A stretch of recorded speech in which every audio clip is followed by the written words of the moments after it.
to working for luck, I swear I hated this shit. Always climbing them ladders, it wasn't making no sense. I tried it out for a while, but that thing didn't fit. Had a closet of drawers, but wasn't paying the rent. So I put on the tie and I got a job at the bank. I would make them deposits, but couldn't fill up the tank. Was counting money for days, used to drive me insane.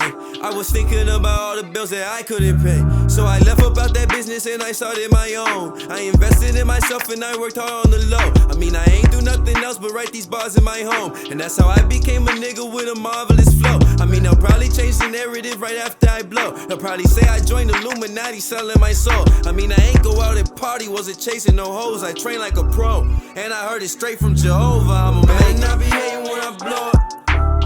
And don't you ever say I changed. I'm a man, not be hating when I blow up. And don't you ever say I changed.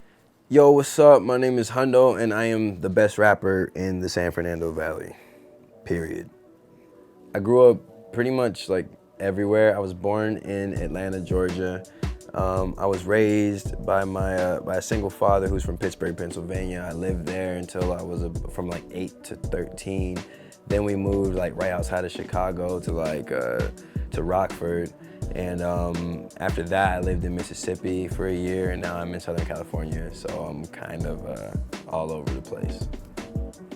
Man, I've always had a love for music, man. My dad would play like some really good oldies, man. Definitely bumped a lot of Biggie Smalls in the car, along with that old school R&B, everything from like the Temptations to like 112 and like Tony, Erykah Badu.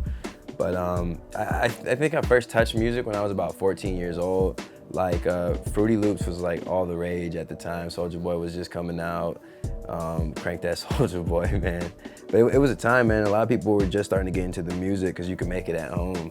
And yeah, since then I've always dabbled in it, but I started taking it serious at 23 and really just like focused on becoming like a really good rapper. And that's what I spend most of my time doing now.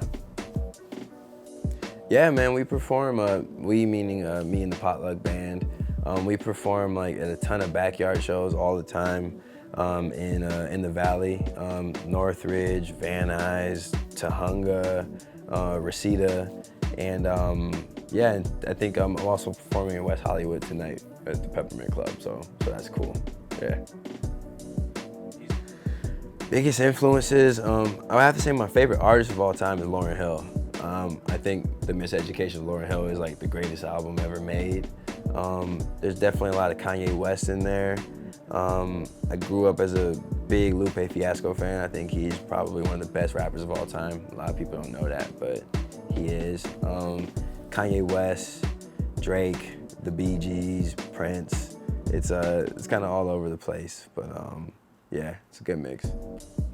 The person I collaborate with the most is Just Beats. That's like Bron and Wade right there, man. Like that's my teammate, dog. He's just always sending me beats, or we're in the studio together, just making stuff. It's like, it's synchronous, man. It's a pretty cool thing. But other than that, you know, we have other artists on the team that I'm always working with. We got Noah Bentley, we got Evan, who just joined, you know, and we got Soupy. Got some great music to come from there. So a lot of stuff that you guys are gonna hear soon. So some good collabs in there. Man, I think nowadays I'm starting to listen to myself a lot more. Before, I think when every artist first starts out, it's a little bit just like, okay, like what do people want to hear? But I think the more confident you get in your own voice and what you can do, and like those little weird things about you, you start to, you know, focus, you know, hone in more on what I'm good at, what comes genuinely from here. And I think it's great when artists get to that point. So now it's a little bit more free-flowing, a little bit more artful and creative the way that I get my thoughts across too, I would say. Man, I do work on like a lot of the collaborations, but most of my cover art has been done either by my brother Reed, who's just incredible with that stuff. Luis De La Torre has done some stuff, and my next cover art is gonna be like the best one ever though. It's this cat named Benny. Yeah, just wait. It's gonna be dope. Company name, it's the Potluck Collective. Everybody cooks, everybody eats is the mantra. We're a group of creatives that come together. We all have different gifts and talents with the arts, but we've got photographers, videographers, we've got beat makers, producers, instrumentalists, artists, people that focus on business and marketing, graphic design, website design. We're spread over a lot of different fields, and we come together and we just we make cool shit and we make shit cool. Man, this one, I'm a little bit secretive about this one, but it's coming very soon. Like, it's definitely something that I want everybody to have for the summer. Still, I'm a little bit of a perfectionist, so fine tweaking a little bit of things, but we're gonna have that to you very soon. What I can say is that it's 9 songs. They haven't been released before. Nobody's heard them. And I got 2 features on there.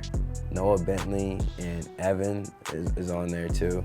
Both Potluck artists, like, they kill their parts. There's some great stories on there. It's something that I wrote while I was writing the album, because the album is coming soon too. But it's like a mixtape of sorts. It's some songs that I compiled during a time where I'm, just ruminating on life, man. Just kind of like a coming of age type of thing, but also like a carefree, laid back fun. I just wanted to make some bops, not worry too much about the story, and just create some tracks that'll be cool in like a playlist format and just be the soundtrack to your summer. This is not the album. That's the name. It's a mixtape, it's a body of music, it's a playlist, it's whatever you want to call it. It's the thing that I made while I was making the album, and I just had so much content that I was like, yo, like, okay, I gotta put this out. So that's what this is, man. It's just like a creative moment. A lot of the songs were made in a short period of time and perfected a little bit with the mixing and the mastering. But yeah, it's pretty tight, if I say so myself. Yeah, the sounds and the stories that are on this one, I would say there are a lot, well, the sounds are definitely, there's a lot of heavy hitting stuff on there. There's some cool laid back bops on there that people are gonna enjoy. But a lot of the stories, they range from just my view on relationships and where I kind of stand on that currently in the dating scene. It's a little bit weird right now, but there's some interesting stuff on there for that. But yeah, there's just a lot going on in the world, man. There's a lot that I just couldn't let go on without speaking about, man. So even just the first track of the project is really just like everything in a nutshell, just like a speeding bullet through the beat, just straight to the listener, and then it takes off from there. So there's 2 features on this one. I've got Noah Bentley on there, and I've also got Evan. Really great parts, but for the most part, it was made right here.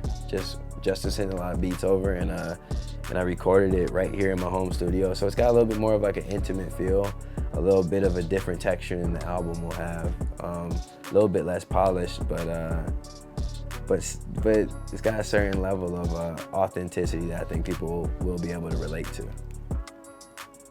Yo, I want to shout out Just Beats. Like, I always wish he was like right here too, because he's like 50% of everything that I do. And I definitely think that rappers need to put their producers on more. That's something that's like super important, like, because most people is fucking with the beat before they fuck with the lyrics.